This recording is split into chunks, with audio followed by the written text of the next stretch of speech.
Hi folks, I'm here in Kirk National Park in Croatia, not too far from Zadar, near a town called Šibenik. Really lovely place. I don't know how much information I'll bring to you here, but I just thought it was worth showing you because it's such a nice area. So yeah, here I am.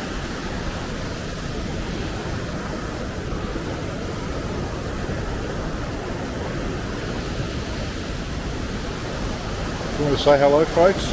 No? You want to say hello? Everybody. The world? Hello to everybody. This is Malta. In the entire world. This is my friend Mike. This is Sandra. She's the person responsible for bringing me here. Well, actually Malta is, because Malta came to visit me in Mexico, and then her family wanted to return the favour. And yeah, here we are at Kirk National Park near Šibenik in Dalmatia, which is part of Croatia.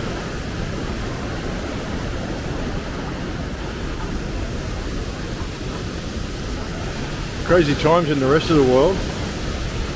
The whole Charlie Kirk thing. Very interesting that this would happen right now, isn't it? Of course, there's a lot of speculation about what actually happened.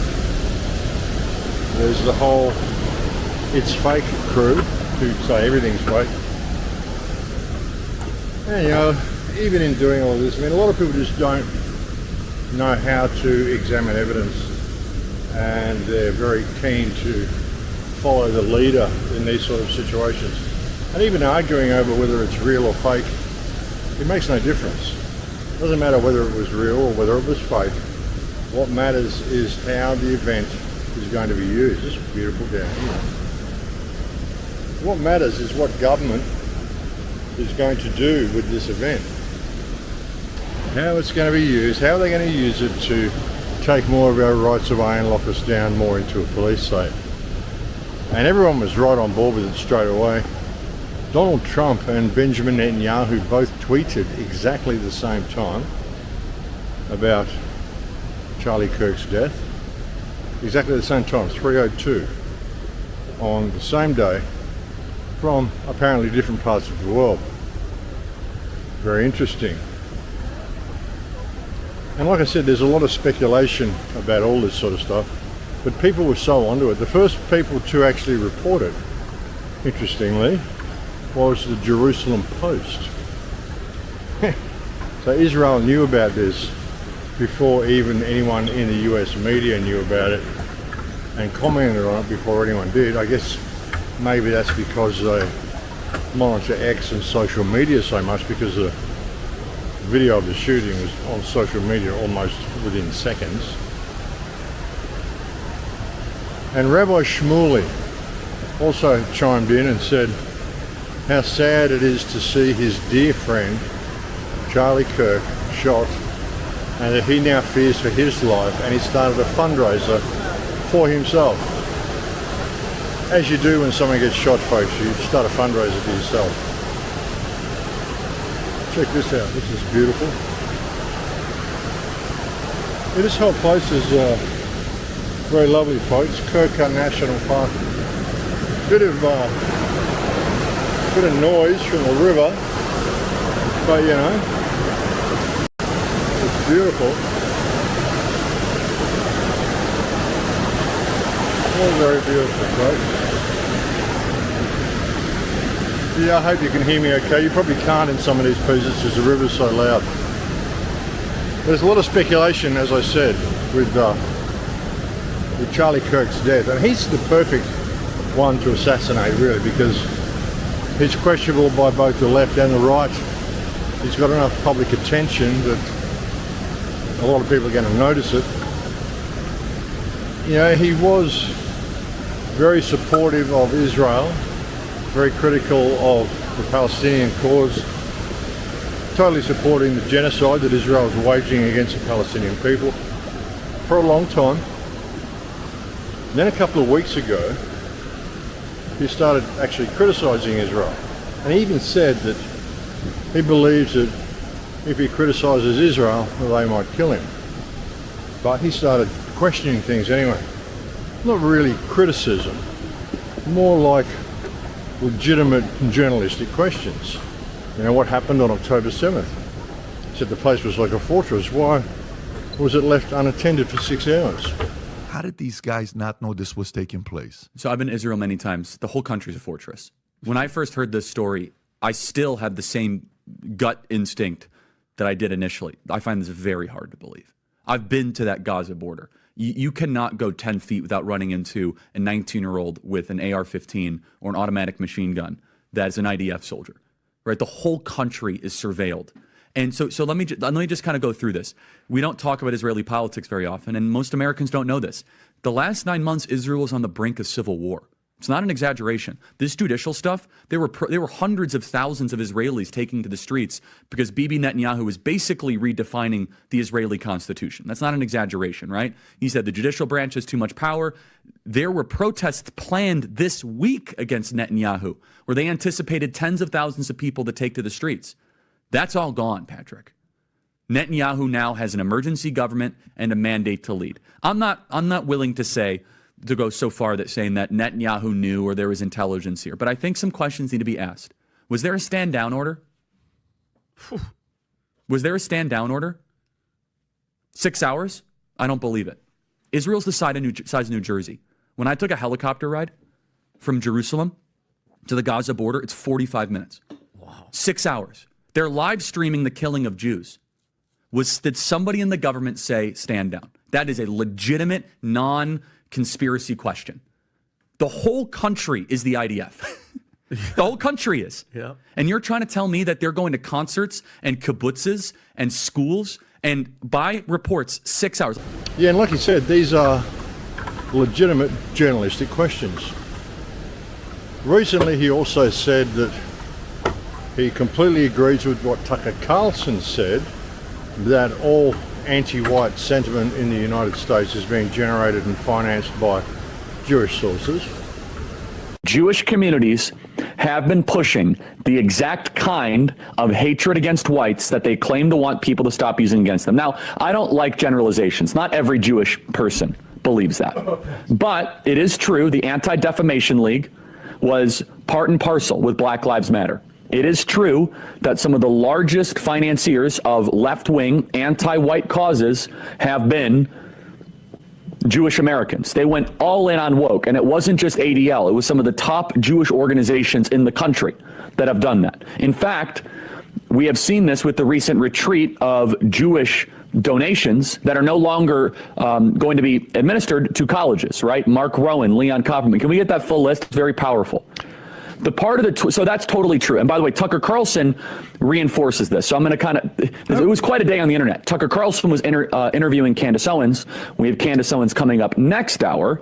And Tucker Carlson mentions that Jewish Americans have primarily been financing cultural Marxist ideas. We said this, by the way, last week, and people came after us. We were on top of it. We actually said it in a different way. We said, I'm glad that Jewish Americans are reconsidering their financing of cultural Marxism. And people misunderstood it intentionally and slandered us as being anti-Semites. But listen to this. Tucker Carlson is completely correct by saying this, that the philosophical foundation of anti-whiteness has been largely financed by Jewish donors in the country. He also said recently that he completely agrees with some of Candace Owens' views.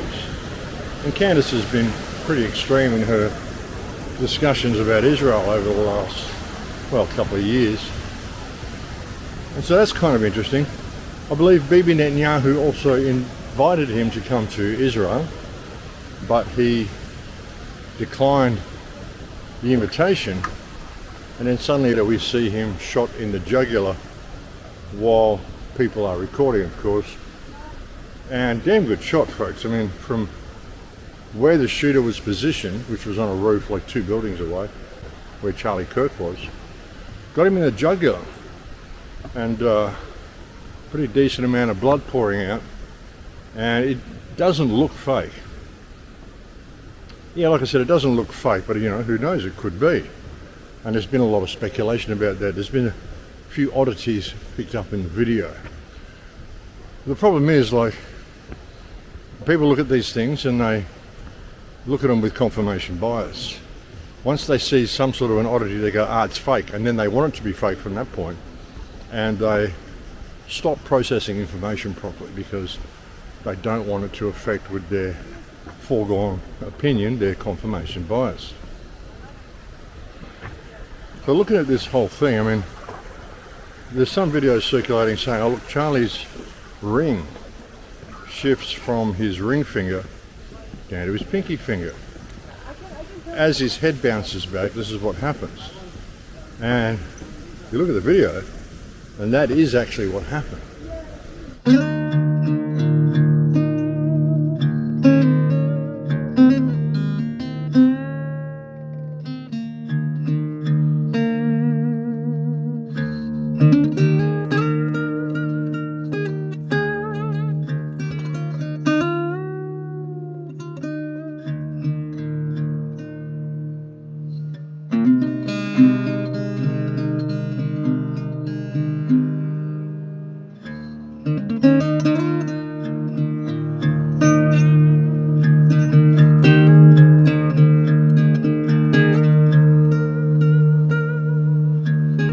But is that conclusive proof that it was fake? Well, no, unfortunately it's not.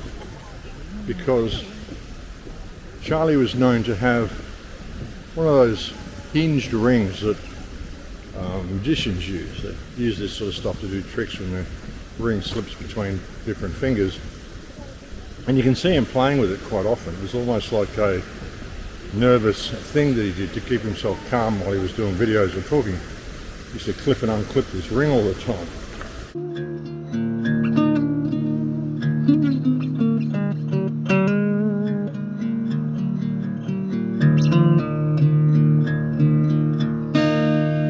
There is a chance that he was doing that because he lowers his hands, he says something about gang violence, and then if someone asks him about shootings and stuff, he says, does that include or not include gang violence?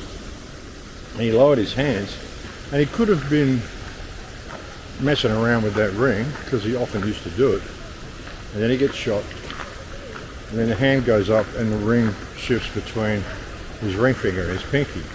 If the ring is unclipped, that would explain why that happened. And you can also see later, in the same sort of instance, just a second later, the ring actually falls off his pinky as well and actually falls to the ground. Check out this place, folks. Yeah, Kirk National Park. It's beautiful, huh? Nice little waterfall, folks. Little puddle down here.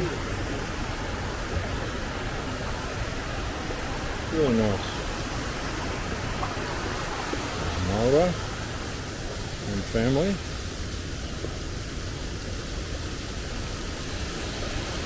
Beautiful space. But anyway, you see this ring slip down to his pinky finger, and then you see it fall off his hand altogether. A lot of the conspiracy theorists, and there's nothing wrong with theorizing that there's a conspiracy, because there undoubtedly is, but again, don't get misdirected. When you're looking at all this sort of stuff, you've got to keep a completely open mind. You've got to look at everything as a standalone event and analyze what's happening for yourself, and don't ignore data simply because you want something to be true. So like I said, you can see the ring slip from the ring finger to the pinky finger, and then you see it fall off completely. There's other questions. What's he using a blood bag? And there's a picture that's available, and he's got like a string hanging down here. You think, well, if it's a blood bag, why is it hanging up there on his neck? And how would it operate? And there's also, it's interesting, like when you see him sitting there talking, there's obviously something underneath his shirt, and there's a line that goes across sort of here that actually stays there and gets more pronounced as you get shot and you see it bouncing out of your shirt. Let's get started. God bless Utah. Yes, sir. Counting gang violence. Great. Questions again, people say, well, this was a blood bag. But likely not. Because, I mean, I'm someone who's done a lot of audio. I've mic'd up a lot of people. I've done endless audio work and video work. And this, to me, looks like someone who simply didn't know how to put on an earpiece properly. Obviously, someone that's never really been involved in audio, who didn't know how to put on an earpiece properly. Now, when you put on an earpiece, and why would he have an earpiece on? Well, he'd have an earpiece on because he was being asked a lot of questions. There was a guy running around in the crowd with a microphone. And Charlie's sitting behind the speakers. He very likely can't hear the questions that well, so they would give him some fallback. They would give him a little remote earpiece so the guys on the mixing desk could direct the sound of the questions in there so he could answer them. And in that sort of a situation, generally you'll put on a transmitter in your back pocket or clip it onto the back of your jeans, and you run a cord up the back of your shirt to your ear. A lot of guys who you just don't think about stuff like that and they put it on at the last minute, they'll put the pack on at the back and then they'll just grab the cord and they'll throw it up under their shirt and bring it around to the back and then bring it over their ear, which would explain why he had that little piece going up the top and what that thing was across his shirt. I mean, I've done a lot of audio and I've seen a lot of people do this who simply don't know how to put on earpieces properly. You know, and then the sound guy will be going, no, run it up the back of your shirt, and they go, don't worry about it, it's all good. You know, I can hear fine, so don't worry about it, you know. And that's the way it works with a lot of people. And I've experienced this myself, so again, that's inconclusive. I mean, a lot of blood came out, and that really looked like a direct hit to the jugular, which is only like, you know, this far from your heart when it's in your neck like that. And that's why we saw such a huge amount of blood just pumping out of that wound. And again, it's a really good shot direct into the jugular.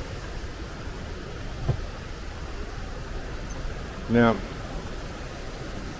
if they try to blame this on some random shooter, some random left wing or right wing or whichever side of the bird they choose to use, that's a pretty damn good shot for some random dude to carry out. Yeah, and they're able to get the Trump shooter straight away. Well, what about this guy? And you can see video of him as well running from the roof.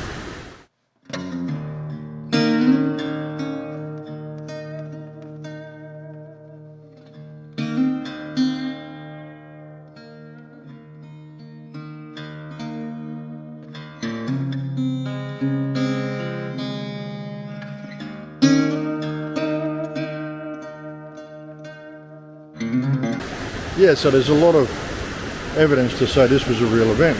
There's also evidence, I mean, there's video footage of a couple of people running from the building, but running in sort of weird directions, sort of keeping hidden in the shadows and running behind houses and stuff to get away, which could well be the shooter. And there's also reports of a private plane flying out within an hour or so of this shooting taking place, and once it was in flight, it turned its transponder off and just disappeared off the radar. So who was that? Is that the shooter? Was that Mossad? This has all the look of a Mossad hit.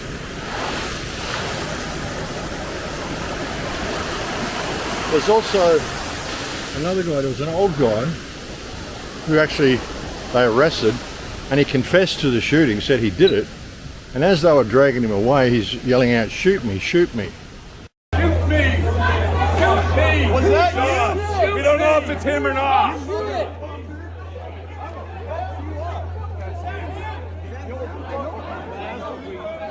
You got to wonder, who was this guy? I mean, they later released him, but who was this guy? Was he someone who was supposed to be the patsy, but he was supposed to get shot? Was that a little MK Ultra thing that we saw just there? They're saying the shooter is still at large. So, interesting event, folks. But again, you can argue over what's real and what isn't.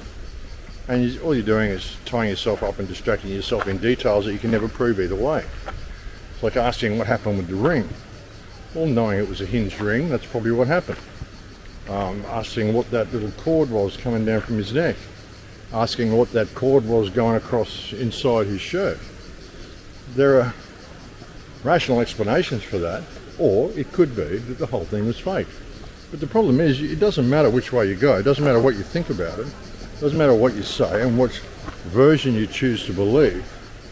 You can just keep arguing about it forever, and you'll never know what the answer is. The real issue is, how is this event going to be used? And that's what you have to pay attention to. I'm just going to pause this while I go down this staircase, folks. Down the stairs now, folks.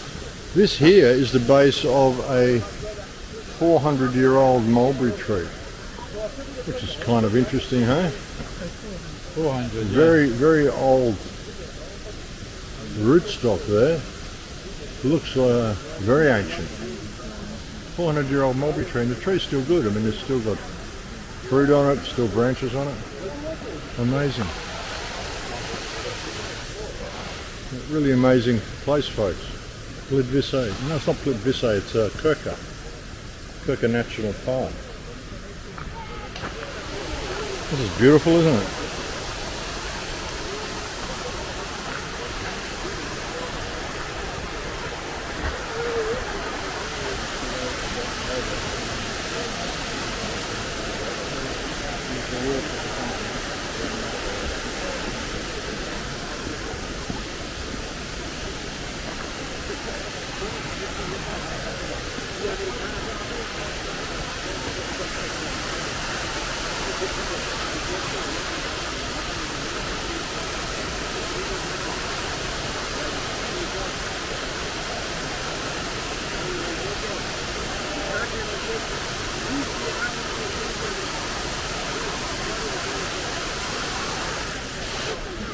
Yeah, but like I was saying before, I mean,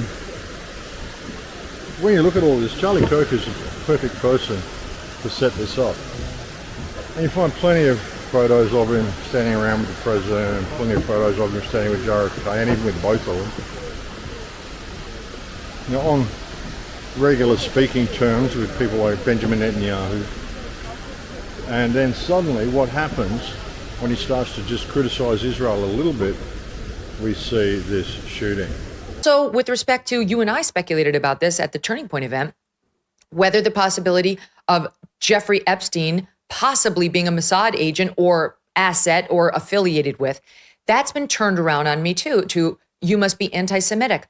What the hell? That's such bullshit. The same people who say you can criticize Israel, that's fine, we won't call you anti-Semitic if you criticize Israel, now turn around immediately and say you're anti-Semitic for even raising that. I completely reject that. And I raise this as a pushback against my friends on that particular strain of the aisle to watch it, because you don't want to alienate people who are openly your friends by going nuts in your crackdowns on mild pushback on anything related to Israel. Now you take it. I'm so glad you brought this up, and I would second that.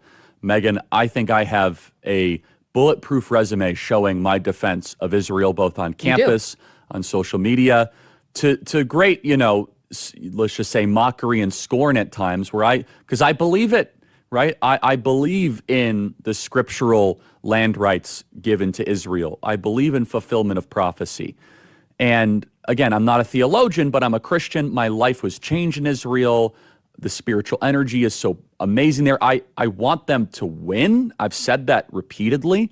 Same. And however, Megan, you're hitting on something very potent and important. Now, let me first say, I don't want to judge an entire group, because there's been many people in the pro-Israel world that have been very sweet, very kind, very nuanced, very Charlie, you know, you're with us. You don't have to agree all the time. However, and I will say this, the behavior by a lot, both privately and publicly, are pushing people like you and me away. Not like we're going to be pro-Hamas, not like we're going to, but we're like, honestly, the way you are treating me is so repulsive. I have text messages, Megan, calling me an anti-Semite. I am learning biblical Hebrew and writing a book on the Shabbat.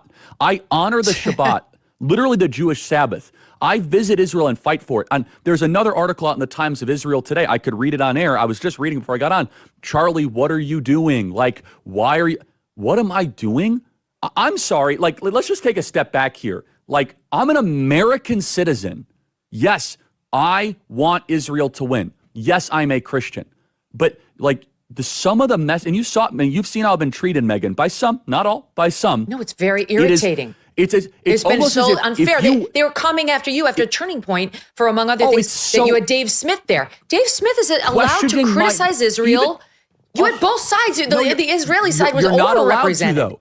No, you're not allowed to. It's even worse than that. Again, I just want to repeat for the 5th time. I love Israel. I want Israel to win. But my moral character is now being put into question, Megan. Not my decisions. Not like, hey, are you doing this? Is it smart or is it dumb? But no, I am a bad person if I do this. And I could go, I mean, you saw it, Megan. It was trending on Twitter, thousands of tweets and text messages. And if I were to be charitable and generous, I will say the people that are attacking me are in a hyper paranoid state because they're at war, and war tends to make things black and white, and you're a hammer looking for a nail. So I'm trying to be charitable, Megan. Literally, I'm trying to cut as much slack as I can, right? Like, okay, what would it be like if all of a sudden I'm starting to see a pattern of behavior similar to what my grandparents saw in 1930s Germany online? How would I behave? So that's like my charitable kind of overcompensation spirit. At the same time, I'm like, but it's not defensible to be dumb, right? Yeah. So, and it's offensive. It's offensive to those of us who have been out there defending them in many instances against critics on our own side. And now you have a couple of comments like, well, what about this? Well, has it gone on too long? Like, is it time to wrap it up? And the thing about Epstein is just so bizarre. I don't know who he was an agent for. It might have been Israel or an asset, or it might have been nobody. Yeah. But we're allowed to speculate about that. It's there's some rule. You can't go there when it comes to Israel. Well, you and I believe that we're Americans and Americans first, period. End of story. We are citizens of this nation, okay? That's right. Israel, we have funded, we have supported, but then all of a sudden, like, I host a person that I moderate the debate of, mind you, right? And I give equal time to Josh Hammer, equal time to a pro-Israel advocate, and my moral character is being put into question.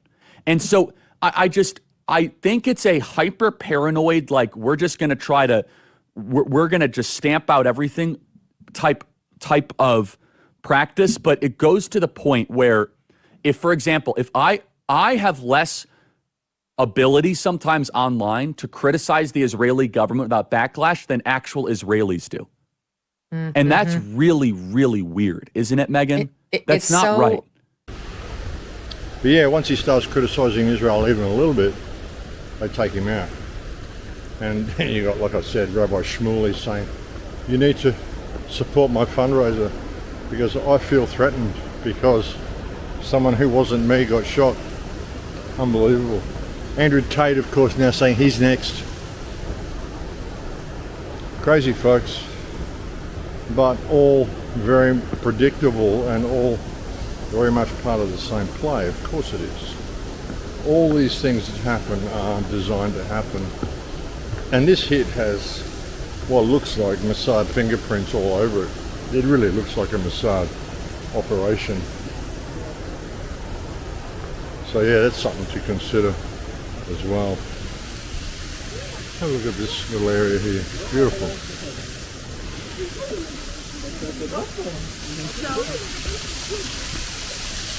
Tak? Ja, yeah, rush hour at the waterfall. Beautiful. Beautiful.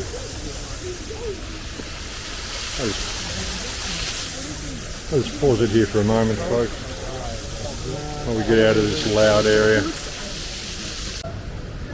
Yeah, so, yeah, in other news, I mean, Gaza is being decimated still, as we knew it would. I've ordered all the people out of Gaza City and to go south, and they're pretty much leveling Gaza City. It's insane, folks. It really is. I mean, what's happening to the world, like the biggest war crimes we've ever seen. and everyone's just jumping at the chance to support them. You can't speak out against war crimes now, or you're seen as a terrorist. And what did the US do the other day, bombing that drug boat off the coast of Venezuela? Like, back in the old days, you'd investigate these things. While there's a boat smuggling drugs, well, you send out the Coast Guard to see what's going on.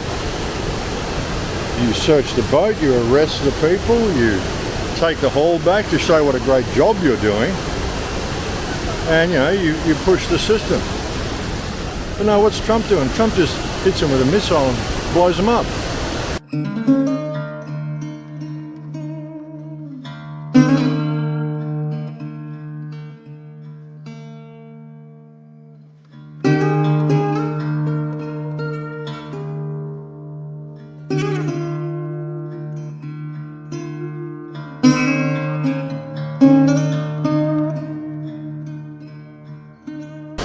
I mean, what the hell is that all about, folks?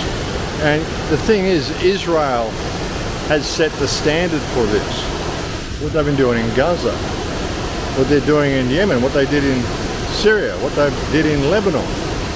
Just the other day they bombed Yemen as well. Israel bombed Yemen. And they said, oh, this is the third time we've done it. We've lured people into an area where we wanted them, and then we've taken them all out at once.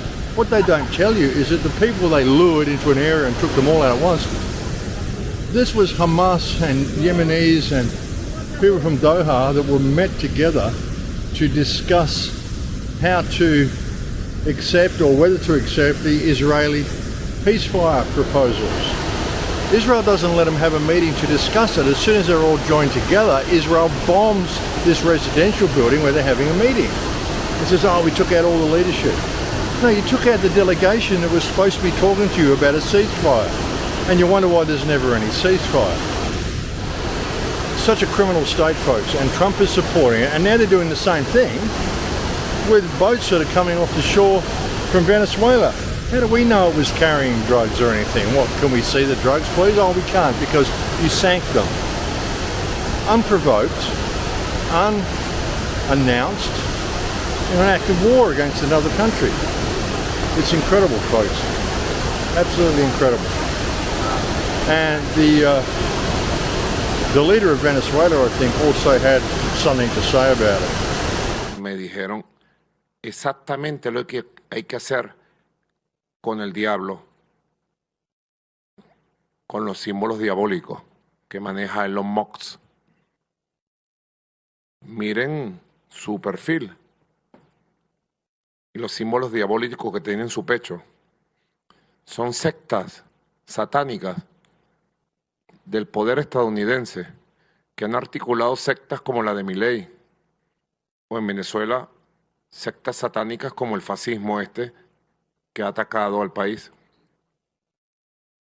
Es una lucha de carácter espiritual entre el bien y el mal, entre el odio, la mentira, el engaño, el fascismo, porque ustedes saben todo el ocultismo que hubo detrás de Hitler. Isn't this beautiful, folks? Isn't this spectacular? Yeah, he was right. You know, a battle of good against evil, and the United States and Israel are simply not on the side of good. They're just not. Look at this.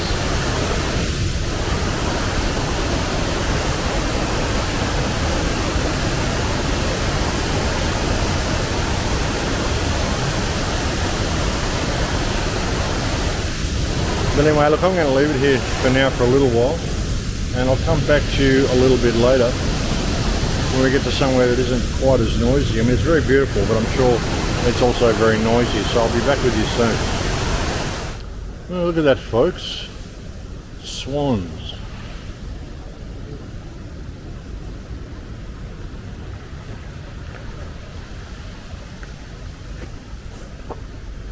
How you doing, guys and girls? Whichever one you are. What do you call a male swan?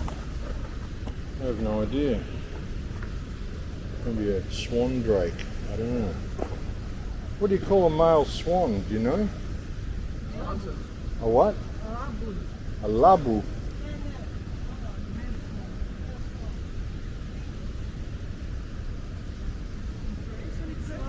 In Croatian, it's lubble, whatever that means.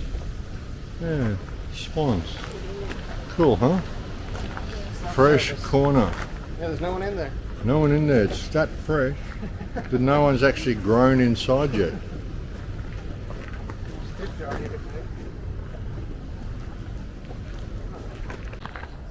But yeah, this is a beautiful area, folks. I hope you've enjoyed it. I mean, a bit of a strange walk and talk today, walking around the national park. But I just thought I'd share it with you. And it seems strange sort of walking around looking at the beauty of Kirk National Park while talking about the horror of how the New World Order is presenting itself with things such as the shooting of Charlie Kirk. Now, whether it was real or not, again, you can argue either way. But when you're looking at all this stuff, it's important to leave confirmation bias out of it. I could go either way. I could say it's real and I could say it's fake. But as with Christchurch, if I make the claim that it's fake, then I have to ignore the fact that none of the information suggesting it's fake is actually conclusive. Like, you know, the ring popping off his finger, when you understand it's one of these hinged rings and that's what they do, there's no, you know, you can't say that this was just this ring magically changing between fingers, because evidence would appear to indicate otherwise. And it's the same with the wire going up the side of his head. I mean, this could well be an earpiece, so none of the information is conclusive. That's the way it was with Christchurch as well. I mean, all of the claims of fakery are all very well, but in order to support that, you have to ignore other evidence. That's why you need to look at all of these events as standalone events and look at what the information says, what the video evidence says, without any need for it to be one way or the other. You know, don't form an opinion before you look at it and then go in there looking for stuff to confirm your opinion, because you'll always find it. But very often you have to ignore lots of other information. So just be careful when you're looking at that, folks. And again, it doesn't really matter whether it's real or fake anyway. What matters is how it's going to be used, how it's going to be developed in order to take away more of our rights, because that's what they do. But anyway, I'm going to leave this here for now, folks. This is pretty much the end of Kirk National Park. We're going to get on this boat here and we're going to go back to where we started. And I will probably finish the rest of this video tomorrow. And when I'm back in, back at the fig farm, back in the place where I'm staying, I mean, it is really, really beautiful here. But we're going to take off again in a minute. So yeah, I'll probably finish this tomorrow, this video, and you should get it posted maybe Saturday night or early Sunday. I have posted another interview today where I was sitting on my host's couch in their little off-grid farm where they live. Just remarkable people, folks. A real credit. I mean, they've got this whole family business they're running where they're growing all of their own fruit. They're processing it all themselves. They're doing all the work themselves. It's incredible how much work they do. And the whole family sits there and gets into it, you know. Packs the jars and wraps the paper on top and ties the little cards on, all done by hand. And they're a remarkable family, and it's such an honour to be staying with them. Anyway, folks, I'll leave it there for now, and I will finish this video probably tomorrow, and we'll see what else has happened in the world between now and then. And look at that, folks, we just get off the boat from the national park, and what's the first thing we see? It's good to see that the people of Croatia are standing on the right side of history, isn't it?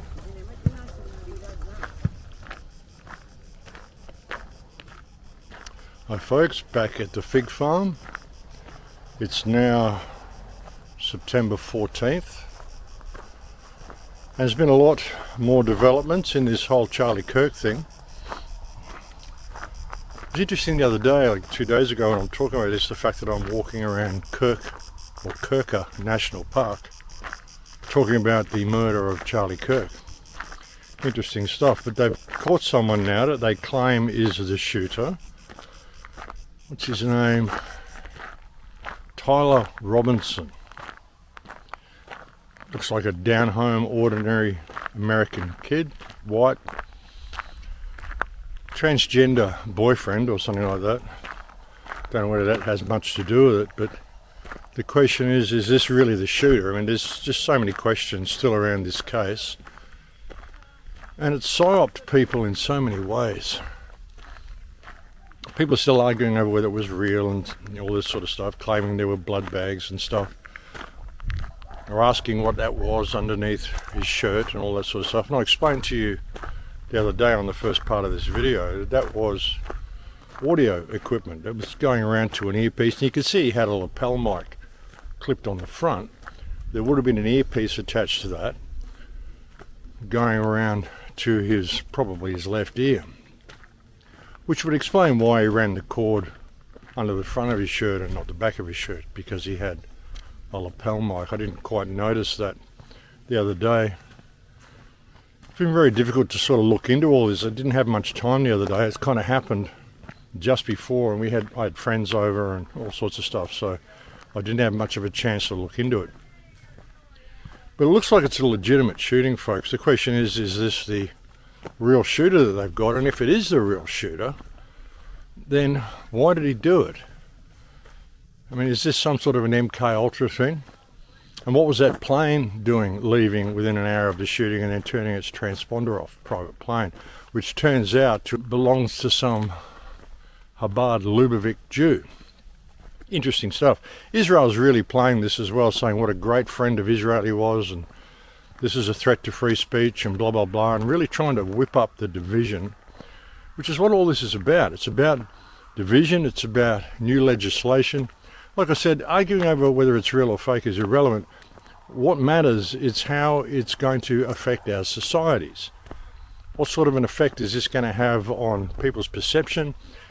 Is it going to lead to more secular violence, which it undoubtedly is, it already is? And what sort of legislation are they going to bring in to deal with this? And it was so public.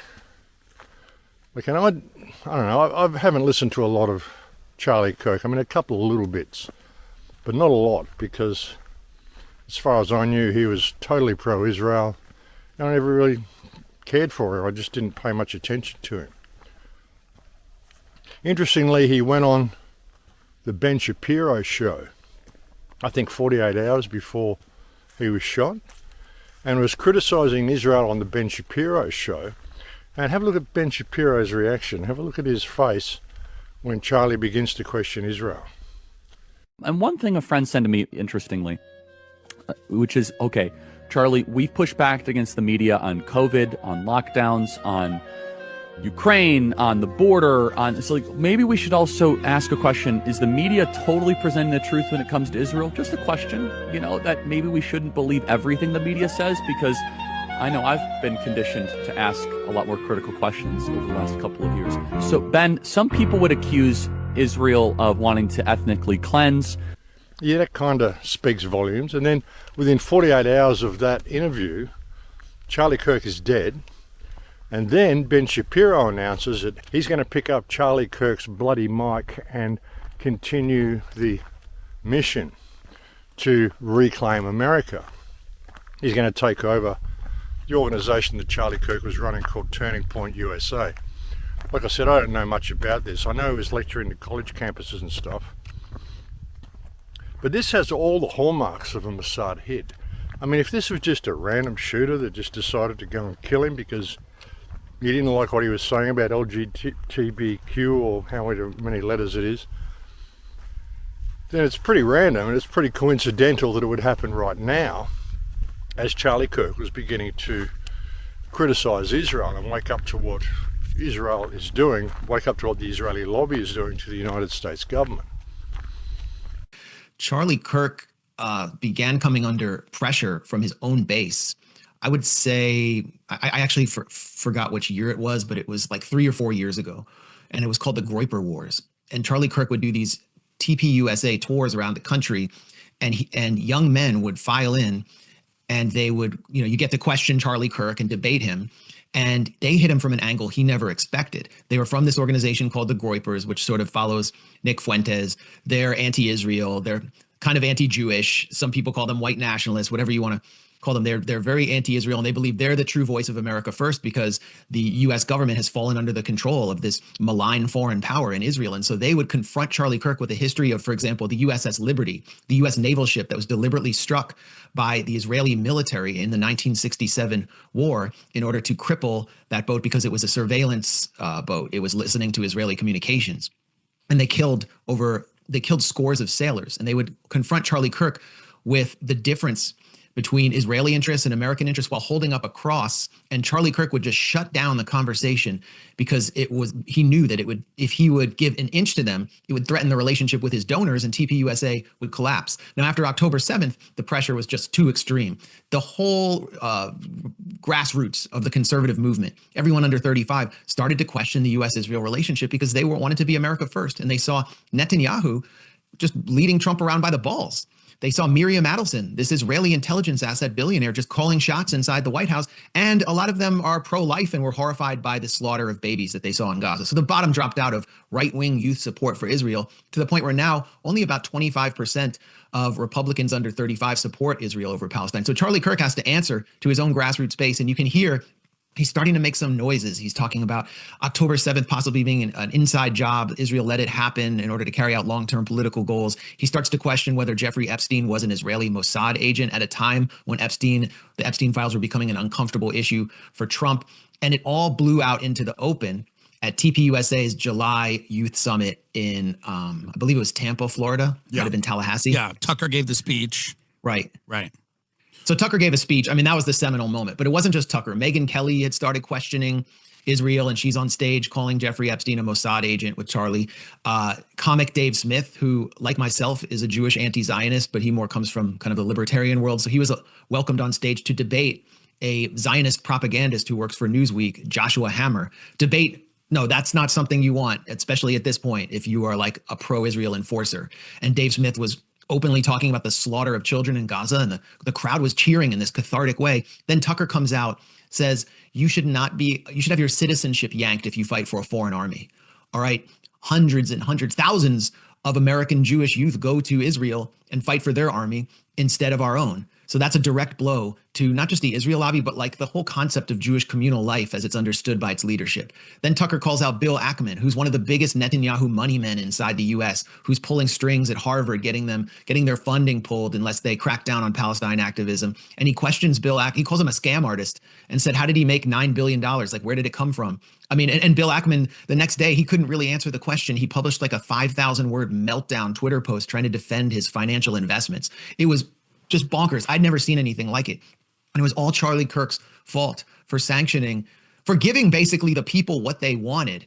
And after that, he started getting publicly attacked. Ben Shapiro and Mark Levin, the two biggest Zionist enforcers in the media, who are very close to Netanyahu, biggest forces lobbying Trump to wage war on Iran, went off on TPUSA, said we can't be having a Big Ten if it includes kooks. Laura Loomer, we all know who she is. She publicly attacked Charlie Kirk and said he basically had to step down. He was getting attacked in pro-Israel media. What we didn't know, which I learned, is in private, the pressure was even more intense. He was being bombarded with text messages.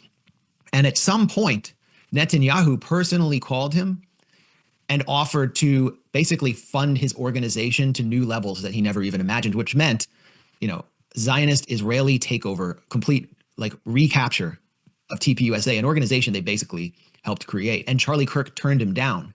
After Charlie Kirk was killed, we know that Netanyahu wouldn't stop posting about him. Like minutes after he was killed, when his body was still warm, Netanyahu was posting about him, interrupting his seven-front war in the Middle East and his global assassination spree, where he's trying to kill people even inside a U.S. ally in Qatar. Can you remember any time that in the history of a political assassination that the leader of a foreign government has come out to deny that they were behind it?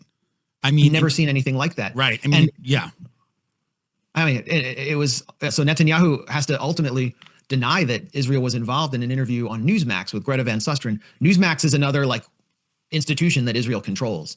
Its CEO, Chris Ruddy, was just in Israel with Netanyahu, basically shining his shoes in public. So Netanyahu goes there and says, this is like, to accuse us of killing Charlie Kirk or having a role in this is like a medieval blood libel and the Holocaust. And when Netanyahu says that, it probably leads some Gentiles to wonder if there was something to those blood libels. I mean, when someone that sleazy and that blood-soaked links innocent Jews to the murderous campaign that Israel's carrying out, it's bad. It's actually bad for the Jews when he says that. But I've never seen anything like this. And I've never seen anything like what Netanyahu was doing relating to a tragedy or a crime in the United States since 9/11. Netanyahu blamed Muslims for Charlie Kirk's killing explicitly on Fox News. He was trying to milk it as much as he could, but it blew back on him because he's become a prime suspect. But after 9/11, Netanyahu said in comments widely reported in Israeli media, you can look this up, he said 9/11 was good for Israel. And it's the same way that he saw Charlie Kirk's killing as being good for Israel. He thought he actually probably thought a Muslim was responsible. And he thought he could blame the left and the Palestine solidarity movement and get them shut down by the FBI. And so in a way, he was kind of thrilled by what had happened. And that fuels the speculation. But the real issue was, as we learned from a longtime friend of Charlie Kirk, who had spoken to him, I would say, a week or two before he was killed about this, he was afraid of Netanyahu, and he was afraid of these billionaire cutouts of Netanyahu, many of whom had funded his organization. And here's a really interesting post by Jackson Hinkle on X, where he lists every Israeli connection to Charlie Kirk's assassination so far. 1. He was groomed by Israel as a teenager. He was Israel's top Jewish loyalist. He starts mildly criticizing Israel. He says Epstein was Mossad. He said no Iran war on behalf of Israel. He lobbied Trump against Iran war. Trump barked back at him over Iran.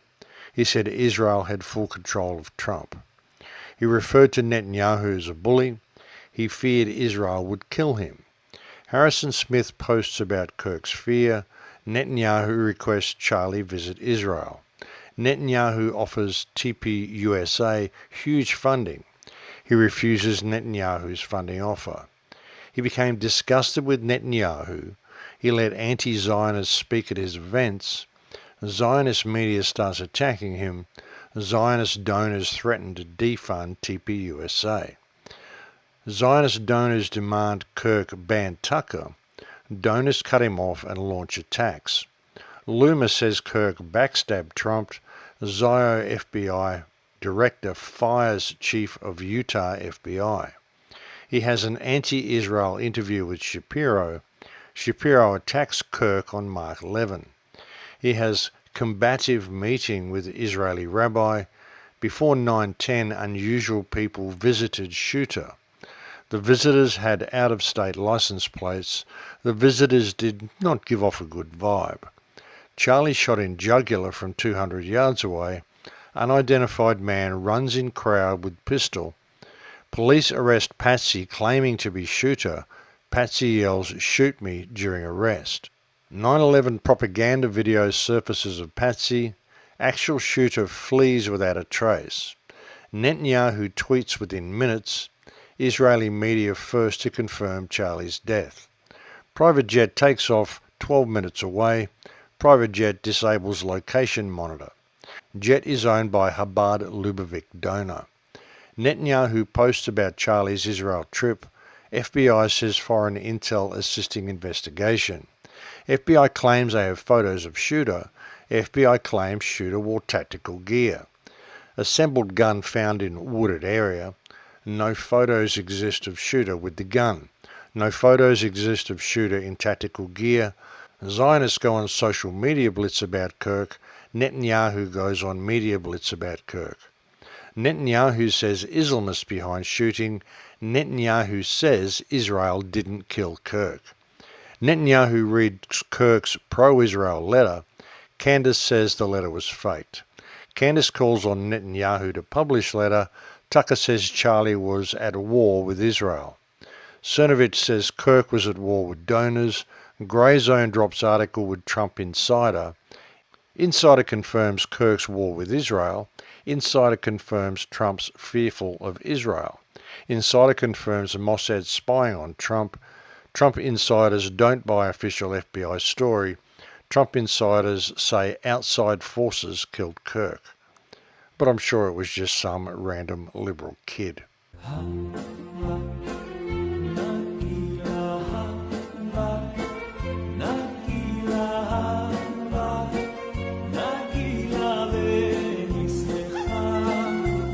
Pretty interesting article by Jackson Hinkle. I'd like to know who the insider was, and I'd like to thank my friend Ivana for sending me that article. It's also interesting, I think Charlie Kirk was funded like $40 million, I think, from Israeli sources. $40 million in funding, and then suddenly he kind of turns on his funders and starts criticizing them, well, asking questions anyway, and suddenly they take him out. Thing is, with Charlie Kirk, he had millions of audience. I mean, he was going around to US college campuses and speaking to thousands of kids all the time, and he was very influential in amongst that community. If Charlie Kirk started suddenly criticizing Israel and encouraging people to ask questions about Israel, this would be devastating for the Zionist movement. It would be terrifying to the Knesset and to the Israeli government to have this guy who they funded $40 million to suddenly start questioning their actions. And that would have been a real threat to them. I mean, they would have been terrified of what this guy was about to say. You know, if he's waking up more and more, which we said would happen. And I said this back at the beginning of COVID, that in the next couple of years, you're going to see all sorts of people waking up and changing their views. And not to be too hard on these people, because a lot of them are just naive. They're subject to whatever information they've had come to hand, often controlled by their confirmation bias as well. I mean, a lot of people who support Israel do so because they're Zionist Christians, which is a complete oxymoron. But, you know, they believe in the Bible and they believe in all of this stuff that was given to them to believe, and they believe Israel is really the Holy Land. They can't see that it's the Palestinians who are actually the holy people of that land, not the people who control Israel at the moment. As even says in the book, what Christ called them, the Jews who say they are Jews but are not, but are the synagogue of Satan. And if you think that's not true, just look at Israel's actions. Do these seem very righteous to you? Does this seem like the sort of stuff God would want them to do? I mean, while this has been going on, this whole Charlie Kirk distraction, Israel has gone into Gaza. It's sending ground troops in there. It's bombing the living shit out of Gaza. They did 50 airstrikes yesterday morning on Gaza City.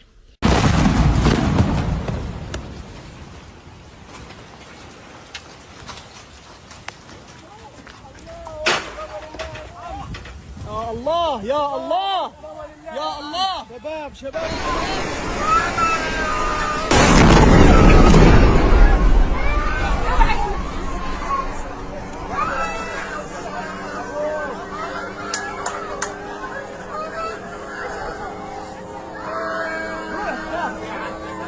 Horrendous stuff, folks. Absolutely horrendous stuff. And all this stuff, oh, we're not genociding the people, we're bringing food aid to them. Again, they're posting videos of themselves shooting Palestinians who have come to collect food aid. And these are being filmed by Israeli soldiers themselves. يا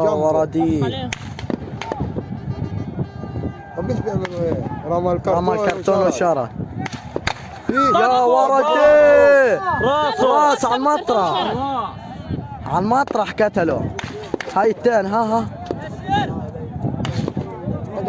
طقعوا الناس ترمي اغراضها هيو الناس ترمي في اغراضها بتشرب حسبي الله ونعم الوكيل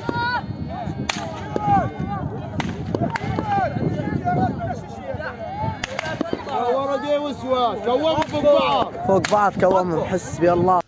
I mean, what sort of society does that sort of thing? There was a little kid, small boy, who came to collect aid from some soldiers. Apparently some soldiers gave him some food, and then as soon as he left and went around the hill, he got shot by Israeli soldiers.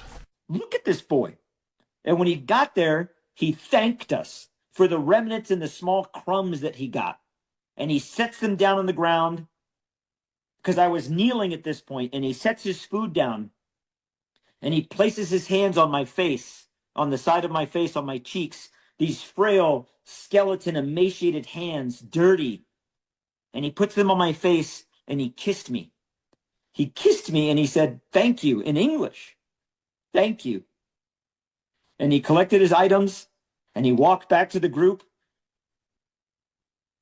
And then he was shot at with pepper spray and tear gas and stun grenades and bullets shot at his feet and in the air. And he runs away scared. I was on the inside of the site. So there's berms that surround the site. So I couldn't see outside of the site. So the last group of people, women and children and small children and kids and children and babies, are leaving the site. And as they're leaving the site and they get to the next intersection, I hear machine gun fire. It startled me because I didn't know what was going on. So I ran up to the berm. You see the berm behind him there. I ran up to the berm so I could look. And I run up to the berm and I get down and I'm kind of like in a covered position and I'm looking like, oh, what's going on? I thought we were being attacked. And the IDF were shooting at the crowd and I'm shooting into this crowd. And Palestinians, civilians, human beings are dropping to the ground, getting shot. And Amir was one of them. Amir walked 12 kilometers to get food, got nothing but scraps, thanked us for it, and died. That's what we're doing. As I said, folks, who does this kind of shit to people? It's just horrendous, you know, and this is just ongoing. They kidnapped another 1,200 Palestinians, I think yesterday or the day before.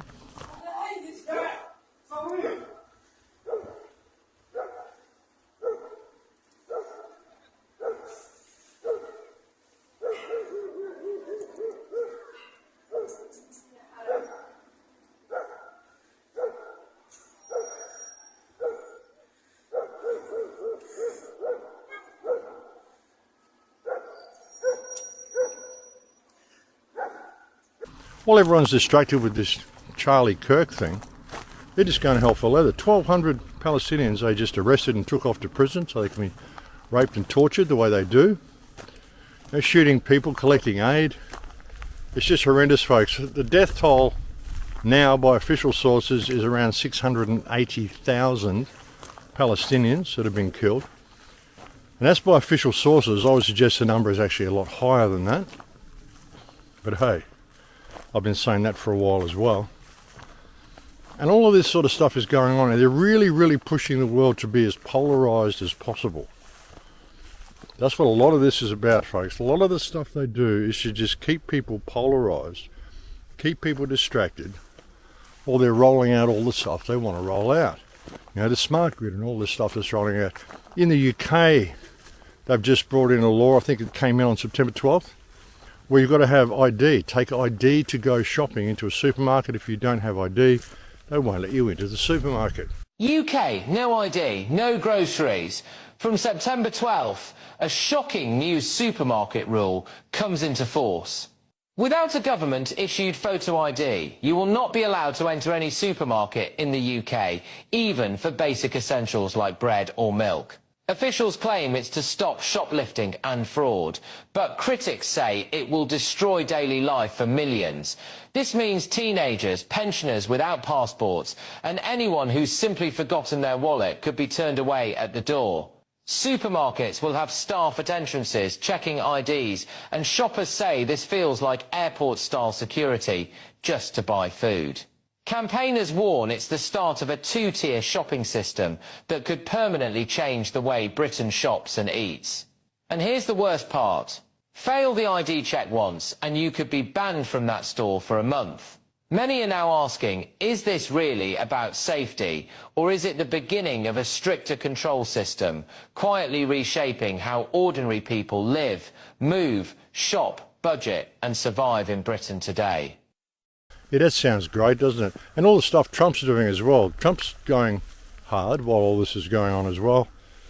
There's a YouTube video that I saw, or a BitChute video, sorry, that I saw on a very small channel, and it's actually got some good information on it. Can't remember the name of the channel, XYZ or something like that. I'll put a link below. But the video is called Homeless Are Disappearing and Soon You'll Be Homeless Too. And it talked about some of the new bills that Trump is pushing, and the fact that he's now sending the National Guard to Michigan to help with things there because they've done such a good job of cleaning up Washington. And some of the stuff that they're doing, I mean, they're bringing in vaccines, and they're basically claiming that anti-vaxxers are suffering from mental illness. I mean, if you're an anti-vaxxer, this is a mental health issue, and that you might be a danger to yourself and other people, and they're bringing in new measures for anti-vaxxers. And again, you know, what they do is they make life really, really difficult for you. The homeless situation in America is just skyrocketing because people can't afford to rent in certain places. Happening in Australia as well. So many people are being kicked out of their homes and losing their homes and having to go out on the street because they simply can't afford to rent anywhere. And now they're bringing in this law in the United States saying that anti-vaxxers are mentally ill, and they're also taking steps to clean the streets up of homeless people. So they drive you out of your house, make you homeless, and then they put you in an institution and they give you the jab. Can you see where all this is going, folks? But it was very interesting, this video on this channel. I'll just play you a little bit of it here, what Trump is up to while people aren't looking.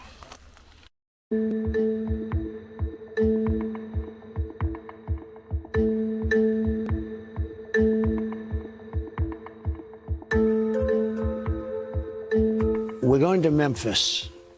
Memphis is... That's the next city. Deeply troubled. And the mayor is happy. He's a Democrat mayor. The mayor is happy. And the governor, Tennessee. The governor is happy. Deeply troubled. We're going to fix that just like we did Washington.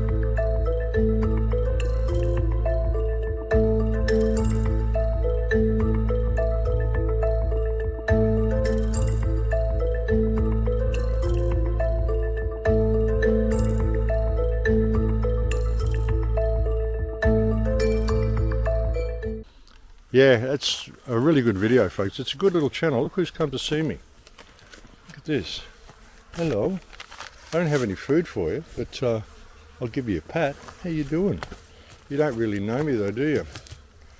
One of the horses from the farm. This guy's about 17 weeks old, I think. He just hangs around here with his mum, who's over there. I don't know whether you can see, whether the sun's in the way. Well, that's his mother over there. And he's just come over to see if I've got any food for him.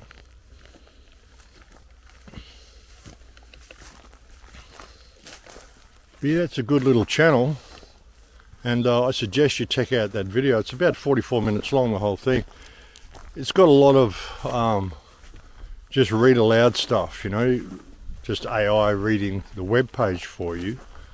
But it's stuff that you need to know, and this is a lot of the stuff that is going on beneath the surface while people are distracted with Charlie Kirk and whatever.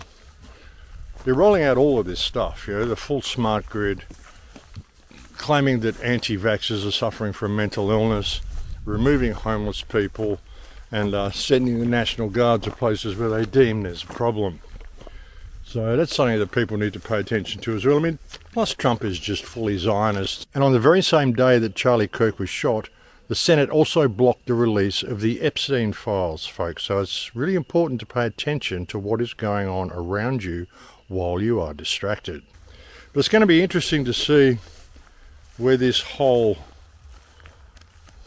Charlie Kirk thing goes. You know, what they're going to create out of this.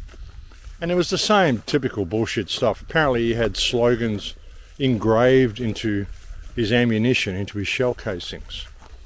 As you would do. I mean, of course, you know, it's ridiculous. Undoubtedly put there by the FBI themselves, or the police, or whoever found the gun. I think it was the FBI.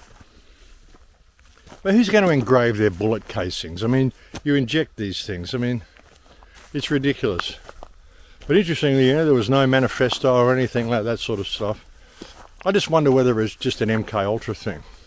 Whether they got this guy, put it into his head to go and kill Charlie Kirk really publicly, really brutally, or whether he's just been programmed into that, whether it was actually a Mossad shooter who got away in that private plane owned by some Chabad Lubavitch guy. Because it seemed like a pretty clean hit, folks. You know, a direct hit to the jugular. Apparently it was from about 200 meters away or something like that. A pretty good shot. Well, I suppose if you're good with guns, I mean, I'm sure a lot of people at home who've never been in the military could probably do it, but I don't know, it's a damn good shot. But all these people saying it's fake, I don't think it's fake, folks. I think it's actually a real shooting. I can't see why they'd fake it. And, you know, if they faked it, what's Charlie going to do? What's he going to go into hiding for the next 50 years and not see his wife and kids? I don't think so. And interesting that Ben Shapiro is now taking over Turning Point. I mean, you can't make this shit up. Like I've said before, though, you know, like, it's all about the response. It's all about public perception. It's all about whether they can create this civil war they want to create, which they absolutely want to do. I mean, they want to push as many people against each other as possible. That's one of their whole things, that they just love to do this shit, and they're looking for any way they can to do it. You know, black against white, people against immigration and all that sort of stuff. And then sure, we should be against all the immigration. It's ridiculous, but the thing is, it's being done by the same people. A lot of people are standing up against it. I mean, I'm not a Tommy Robinson fan, but his event that he pulled in the UK, I think yesterday or the day before, the Unite the Kingdom rally, the reports are that there were 3 million people at that rally. This isn't about Israel, this isn't about Palestine, this is about the United Kingdom.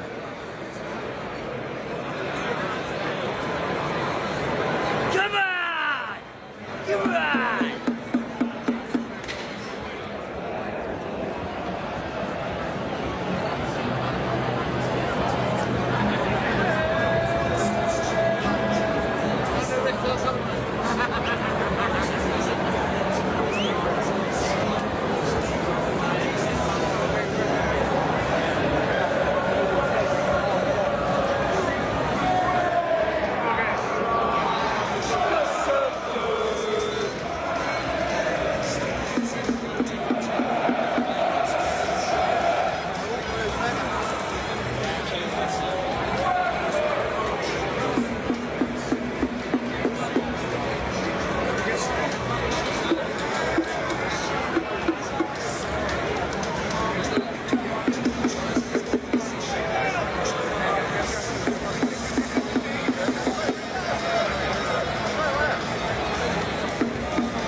That's a good thing to see, because it shows there's a lot of people that are waking up to what's going on.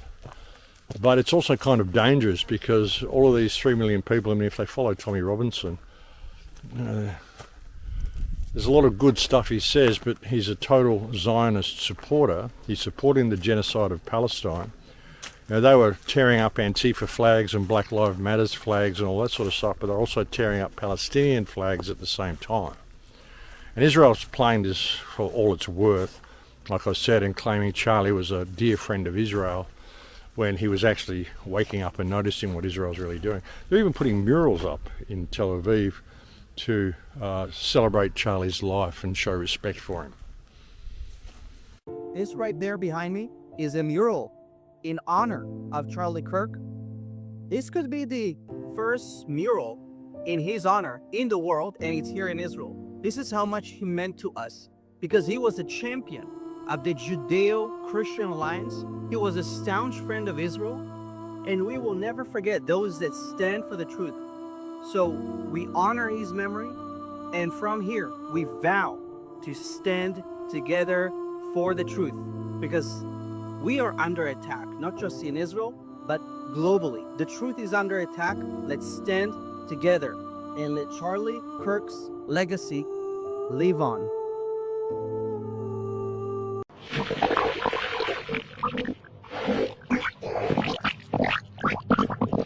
Yeah, they're playing it to the hilt, folks, and squeezing it for all it's worth. Again, while they absolutely decimate Gaza City and roll out the smart grid, roll everything out at triple the speed. Whenever these events happen, when it's anything major like this that's got public attention for a few days, they make sure they roll out as much as they can during that time so that people just don't notice it. And that's what they're doing.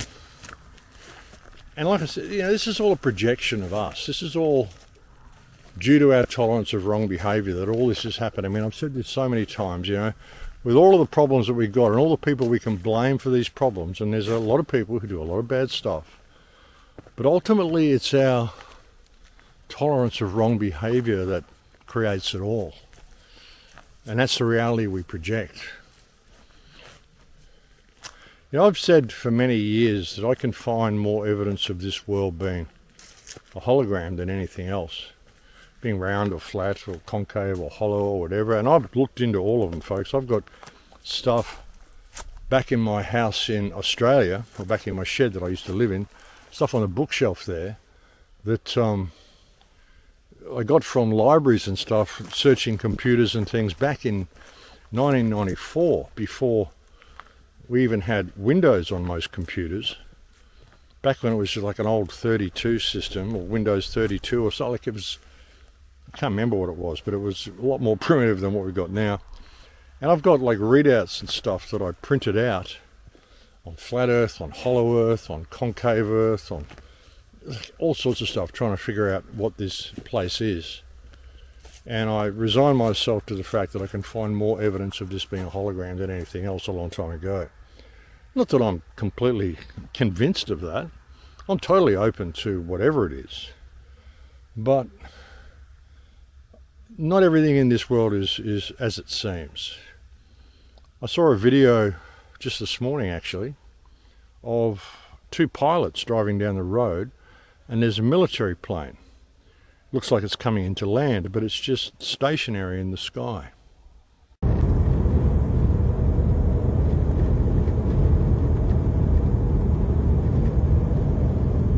What is happening? How is that thing just sitting there?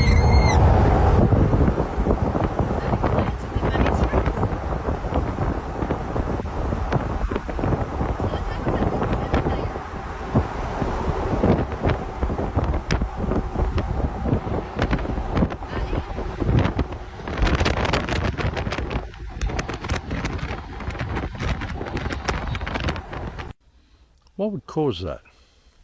It's a good question, folks. What would cause that? And I've seen these sorts of planes myself at least 3 times. I've been driving along and there's been a plane just stationary in the sky. One time when I was walking down the street in Inglewood, I was there for a couple of days because often if I ever go to LA, I usually get a hotel like pretty close to the airport. And I was walking down from the store back to the motel, and there was a plane. Looked like it was coming in to land at LAX, and it was stationary in the sky. And I stood there and watched it for like 2 or 3 minutes, and it didn't move. Crazy stuff. That's the sort of times I wish I did use cell phones and I had a cell phone on me so I could have videoed it. But I've seen this sort of stuff many times. So when you see that sort of thing, you've got to realize there's a lot more going on here than what we believe there is. If they can get the people to project enough anger, enough hatred towards each other, then they can get what they want. If you can think of this as being a people farm, and harvesting souls for the well of souls, and all the stuff they want to do, and think of it as being an emotional projection. Imagine it's a single consciousness, as Bill Hicks said, a single consciousness split into 6 billion different pieces, and we're simply the imagination of ourselves. Today, a young man on acid realized that all matter is merely energy condensed to a slow vibration, that we are all one consciousness experiencing itself subjectively. There is no such thing as death. Life is only a dream, and we're the imagination of ourselves. Here's Tom with the weather. Imagine if that's the truth and all of this is a projection. If so, I mean, you can see why the massacre of Gaza, the genocide, is being live streamed and so open. With all the stuff that's going on with the Jews and these synagogue of Satan people, and I speak out about them all the time, and I'm absolutely disgusted with what they're doing. But at no time have I moved into hatred for these people. A lot of people have said, I hate the Jews for what they're doing. I hate Israel, I hate this, I hate that. I think they're all simply projections of consciousness. They're the worst of us. And it isn't up to you to hate them. It's up to you to, like in many ways, like Christ said, if he existed, you know, what he said, forgive them because they know not what they do. It's almost like that. But perhaps they're here just to do that, so that it will get to the point that you will move into the same hatred that they display towards the Palestinians, because by doing so, you do know what you are doing. And you make a conscious choice to move into hatred. I think there's a better way. Like I've often said, the best way to get through this system is non-compliance. The best way to get through it is to remember who and what you are, because that is the best form of non-compliance. It's because we respect their authority, we do what they're told, we join their militaries and we go and kill people we've never met for the state. And then when other people do it, we project onto them and we hate them for what they're doing. And they do what they're doing because they want you to hate them. They want the division. There's that little horse's mother. Beautiful creature. They're little ponies, they're Dalmatian ponies. They're actually quite small. They're not really horses, they're just ponies. And they're quite small and they're very rare. Apparently there's only about 50 of them left in the world. But anyway, I get distracted. But yeah, they want us to hate them. They want the left and the right fighting over Charlie Kirk. And, you know, if it turns out that it was Israel, or it turns out it was the left or the right or whatever, as long as you hate on them, they're happy. That's what they want. And they want to put the blacks against the whites. You know, the blacks have got this huge chip on their shoulder because they think the whites owe them because of slavery. When really the first slaves in the United States were Irish people. Only they weren't called slaves, they were called indentured servants because it sounds a little bit better. It's debatable whether any of the black slave trade happened at all, the way they tell us. And even if it did, well, it was black tribal leaders selling their own people to Jewish slavers who then sold them to white people to work on the cotton farms and stuff. All run by the same people, folks. It's always been run by the same people. And there are enough black people who had slaves and who sold their own people into slavery that, hey, it's not white people's fault. There's just been this huge effort to hate white people and to vilify white people because they want to wipe them out. Because the Jews see white people as a threat. You know, we built all that monolithic civilization in Europe, and they believe we're the only ones who can really mount any type of defense against them. And so they want to wipe us out, which is why white people have been reduced to, I think it's about 6% of the world population now. I think even in Australia, white people are now in the minority. And Australia's been a traditionally kind of racist country, more white people than anybody. Well, that's changed now, apparently. And it's happening in all Western nations, but only in white Western nations. That's the only place this migrant influx is happening. You know, and that's why it's good to see these 3 million people rally for this Tyree Robinson event. But, you know, what is their motivation? It shouldn't be to hate on the Muslims. It should be simply to reclaim your country, but recognise where the problem's coming from. The Muslims didn't come there of their own accord. They were sent there. The Jews in the United States have been bombing them for years and forcing them out of their own countries in order to come into European countries and decimate European populations. I mean, we've been talking about this for like 20 years, and this is what they're doing, folks. Predicting all this happening for 20 years, and now it's happening. So it's really important to look at the bigger picture. But again, when you really step back and look at the bigger picture, a lot of this is just a projection. It's us. If we were to reclaim our power, simply stop respecting authority, stop hating on the people the government wants you to hate, and treat people with respect in Lakesh, we change the world in a day. We would literally change the world in a day. It doesn't matter what your gripe is with black people or Chinese people or even with Jewish people. Doesn't matter what the Jewish people's gripe is with those they perceive to be Amalek. I mean, they're just brainwashed by religion. But if people could just put all this shit down and realize that we are all being played, and we're projecting this reality ourselves by what we're being fed and the emotional content we're putting into it, we could change the world in a day. You know, I put out a film in 2010 called The Awakening, which you can actually go and watch on my YouTube channel now, because my YouTube channel has been reinstated. I haven't uploaded anything to it, and it's doubtful that I will. Perhaps I'll just get a throwaway phone number for a day and give them that, and then I'll use it to upload a 2-minute video to let people know that I've posted stuff to BitChute and Rumble and Odyssey. Maybe I'll do that. But in my film The Awakening, I explained how the world is an emotional mirror. Your whole life is a prayer. Every moment of every day you're having an electromagnetic conversation with reality around you. And if you move into fear and if you move into hatred, that's what you're charging the energy field with, and that's the energy that other people have to draw into themselves. This is why you see such extreme things happen in crowd situations. You've got 10,000 people there and suddenly they all get angry, then everybody around them gets angry. The whole crowd gets angry generally. It isn't just a few people, it ripples into everybody because the emotions just take over and the energy takes over. When you're standing in a crowd of 10,000 people who are just hating on someone, then it takes over you as well, and you start hating as well. That's often the way it works. I mean, not for all people. There's some people who can feel their way through this sort of a situation, but that's what happens for a lot of people. And that's what they're kind of trying to move the world into now. They want everything as polarized as possible. They want you hating. That's why I can't hate the Jews for what they're doing, or the people who call themselves Jews. I think they're misguided, they're programmed. Israel is the most brainwashed country on earth. They teach the children to hate all non-Jews from birth. It's what their entire scholastic system is about. It's what their religious books are about. So I can't hate them for that. You know, if you grew up into that society, chances are you would be the same. I wouldn't, and a lot of people wouldn't, but a lot of people would. Maybe not you, but a lot of people would. You know, you grow up into that, and that's what you think. You know, I look at my life sometimes. I mean, I look at my parents, my family tree. My mother's side was aristocracy.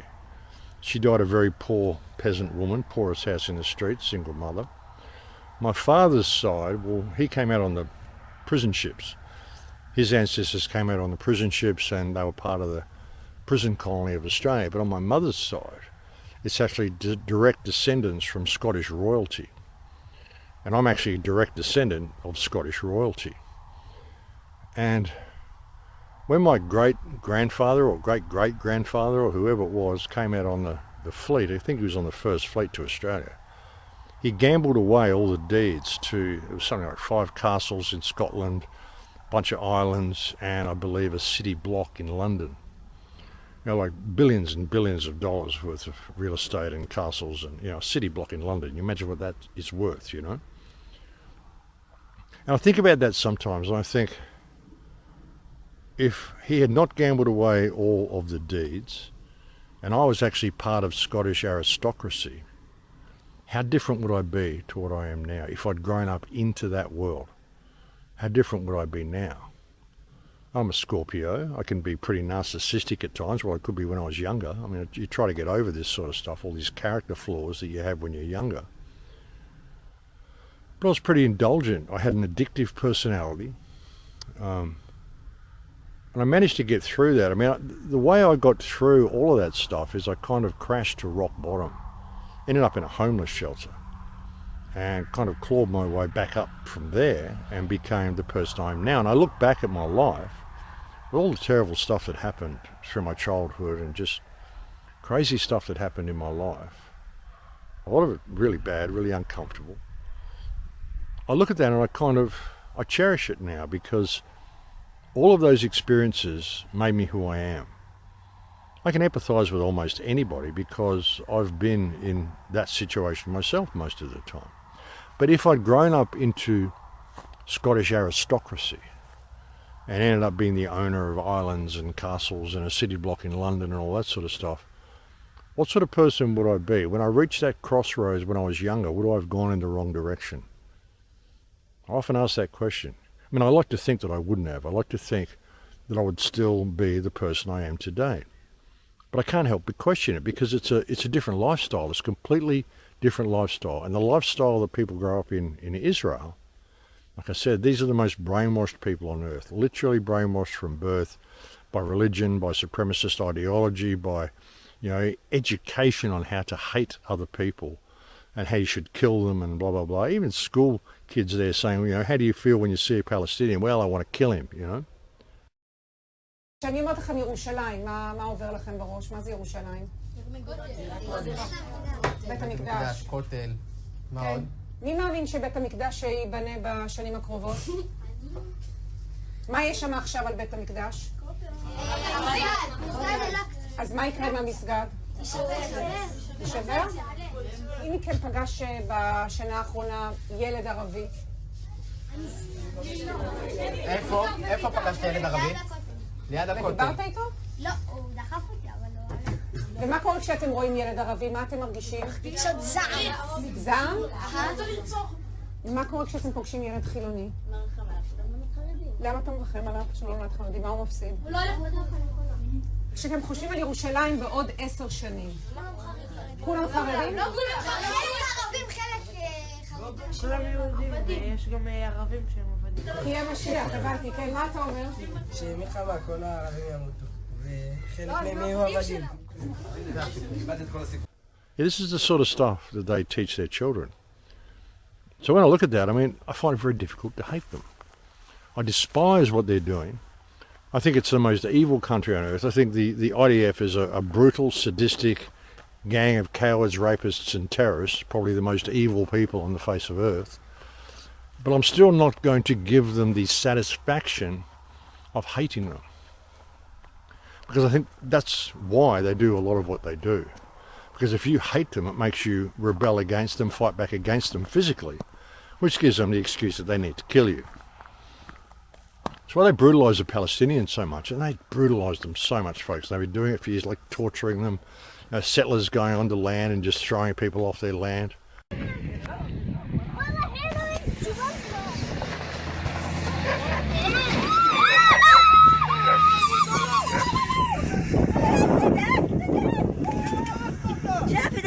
Trying to run them over with a RV there. I mean, just classic stuff, folks. Really, really bad stuff. And it's all about the generation of hatred, because when you hate them, it gives them the excuse to hate you back and to do whatever they want to do because they're God's chosen people. But it's programmed into them. Now, how do we deal with it, folks? I mean, like I said, I think the whole situation could be changed if we simply believe in ourselves. Or by the same token, sometimes you feel like you need a final solution with these people. I mean, are they even people? That's the question. That might sound brutal to even ask that question, but you know, it's a hard thing. It really is. You know, what do you do about the J problem? Before I let you go, I want you to address one thing, and it's just the absurdity of it. Some of the internet rumors that somehow Israel is behind the Charlie Kirk murder, and I don't believe it for 1 second, but I want you to make a statement. It's so absurd. That's insane. That's insane. Israel also changes the orbit of the moon. Israel pushes the sun. I mean, the whole thing it's not only insane. I think it's so absurd, so stupid, and so ridiculous. You can't believe that people are saying that. They just found the perpetrator. They'll get to the bottom of this. But they go, they have no limits. When you hate Jews, when you hate the Jewish state, you're willing to say anything and promote all these absurd rumors. And by the way, they're willing to kill us all the time. I mean, that's what they're doing. And over the centuries, when Jews, especially in the Middle Ages, the horrific Middle Ages, the worst things were said about Jews you couldn't possibly believe. We were poisoning the wells. We were drinking the blood of Christian children. You name it. I mean, these things, that continued actually up to the Holocaust. The Nazis said the same thing. We're carrying vermin we're spreading disease. And people believed it. And every time they believed it, this was a prelude to a greater and greater massacre, culminating with the worst massacre of them all, the Holocaust. Well, since then, we've learned, A, when people spread these lies about us, prepare yourself for the assault.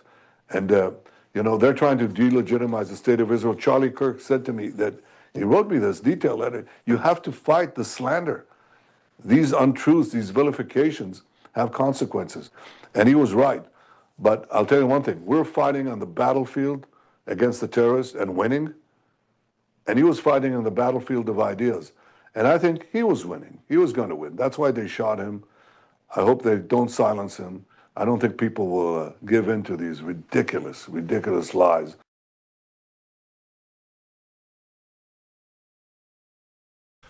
What do you do about the Jewish question, folks? What do you do with people who are so evil, who spend their life wanting you to hate them, while just bullshitting and like all this shit they do? There's so much bullshit, so many lies, so much crap. I mean, it gets really frustrating. And I do get really agitated by the actions of these people. But like I said, by the same token, I'm not going to give them the satisfaction of hating on them. But anyway, folks, I went off on so many tangents here that I didn't plan, so I think I'll probably leave it there for now. And it's been good to come and talk to you. Sorry it's taken so long. I haven't been able to comment on any of this Charlie Kirk stuff on X because I've actually been banned from X for 7 days. I think I can access my account again tomorrow night, which would be Monday night. You probably won't see this video till Monday anyway, so I mean it's Sunday now. But yeah, that's why I haven't been able to comment on any of this stuff that's been unfolding on X and all this Charlie Kirk shooting. And like I said, I've had a visitor staying, plus we went to the national park the other day, and it's just been difficult to get the time to put a video out. And it's kind of good anyway, because it's good to kind of step back for a couple of days when these things happen. You know, you don't want to jump to too many conclusions. But I think we've figured out why the ring fell off his hand anyway. I think we've figured out why there was that line on his shirt, because he had a lapel mic on and an earpiece. And there's even footage where from the side, there's two angles of the shooting. There's one from the front, which seems to have been expunged from the internet. And there's also, I mean, it was everywhere, but you can't find it now. And there's also a video where he's shot from the side. And you can see the back of his shirt. When you slow it down, you can actually see the back of his shirt poke out a little bit when the bullet exits his neck. And you can also see a little bit of blood splatter past the guy standing behind him. See this guy behind Charlie in the black shirt? I want you to pay attention right here to where his shoulder is, okay? Because you're gonna see probably body liquids, a little bit of meat fly out the back of Charlie, and it's gonna be so fast you really gotta pay attention and go right past this guy's shoulder. And it's the only reason you're gonna see it because he has a black shirt on. But if you don't see it the first time, I'm gonna slow it down for you so you can see it, okay? All right, let's get on with it. Gang violence. Great. This time, don't pay attention to Charlie. Pay attention to the guy's shoulder in the black shirt. Did you see those body liquids and meat come flying out? Now let me slow it down for you. Now, once again, watch right here. You see that? Ain't nothing fake about this if you know anything about guns, people. Now, he was just shot through the carotid artery, which in the hunting world means you're gonna bleed out, you're gonna die. That's what that means. The only way you could survive this kind of shot is if you were in an operating room with a doctor standing there with the tools ready to save you. And your average guy with a gun don't know how to make this shot precisely. This takes a trained sniper to do this. I want you to understand that. A trained professional sniper to do this. He could shoot you in the head, but you could survive it because you have a hard skull there and the bullet could ricochet and go down around your skull. Ricochet off. A lot of things could happen, but you hit that artery, there's no time to save you. You're gonna bleed out before they ever get you to the hospital. Now, let's look at this from the other angle. Now, from the first angle that we watched from, you could see him get shot right in the side of the neck, right where that artery is, okay? Now what I want you to watch is right here. Watch his shirt right behind his neck, which is where that bullet's gonna come out. I want you to watch. You're gonna see the pressure from that bullet. You're not gonna see the bullet, you're just gonna see the pressure where the bullet passed through, and you're gonna see it raise this shirt plumb up off the back of his neck, okay? Here we go. Shooters that have been in America over the last 10 years. Counting or not counting gang violence? Great. Not counting gang violence. Great.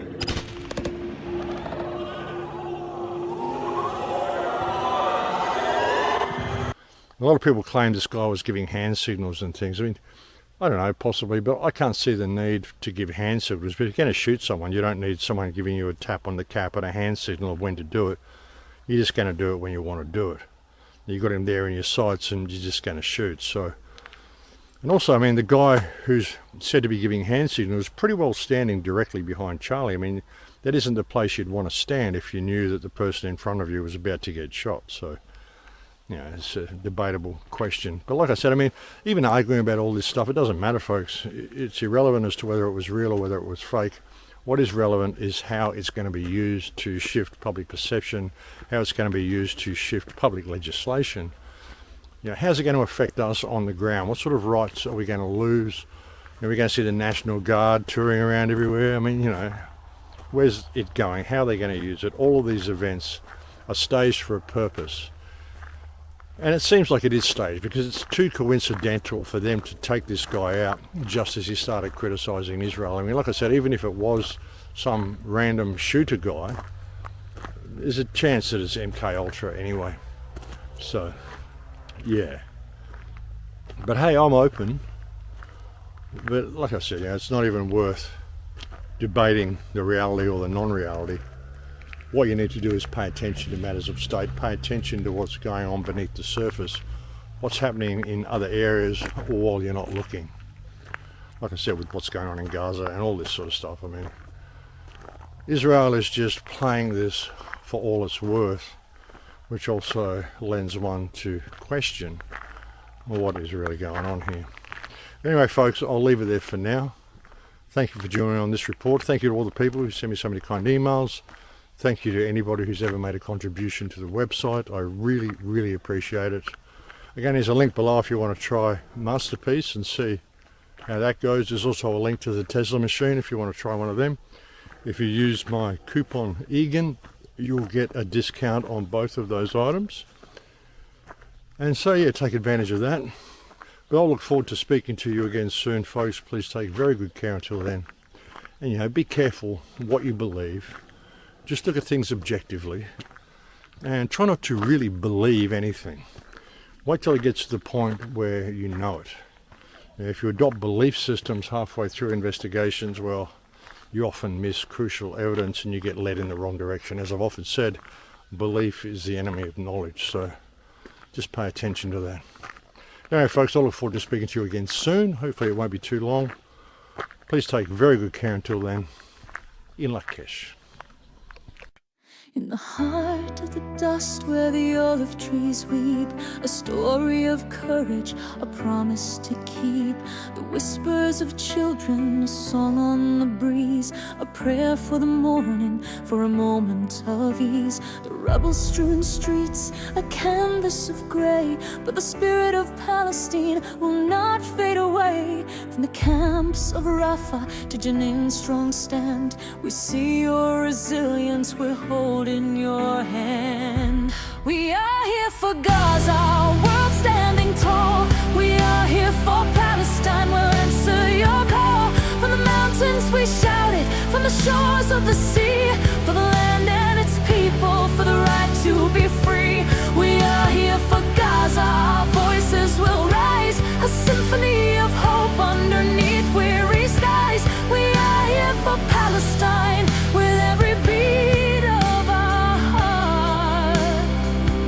until justice prevails, we will not stand apart.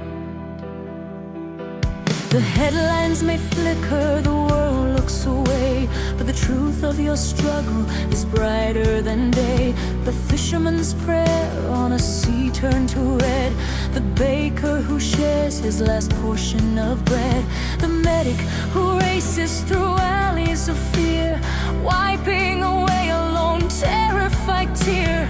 These aren't just stories, they're letters of light, a testament to your unwavering fight. We are here for Gaza, a world standing tall. We are here for Palestine, we'll answer your call. From the mountains we shout it, from the shores of the sea, for the land and its people, for the right to be free. We are here for Gaza, our voices will rise, a symphony of hope underneath weary skies. We are here for Palestine, with every beat of our heart. Until justice prevails, we will not stand apart. They can build up their walls, they can rain down their fire, but they can't break the will or the burning desire for a home where the laughter of children can ring, for the songs of the free that the future will bring, for every displaced soul, for every life that's been lost. We will carry your memory, whatever the cost. We are here for Gaza, a world standing tall. We are here for Palestine, we'll answer your call. From the mountains we shout it, from the shores of the sea, for the land and its people, for the right to be free. We are here for Gaza, our voices will rise, a symphony of hope underneath weary skies. We are here for Palestine, with every beat of our heart. Until justice prevails, we will not stand apart. We are here for Gaza.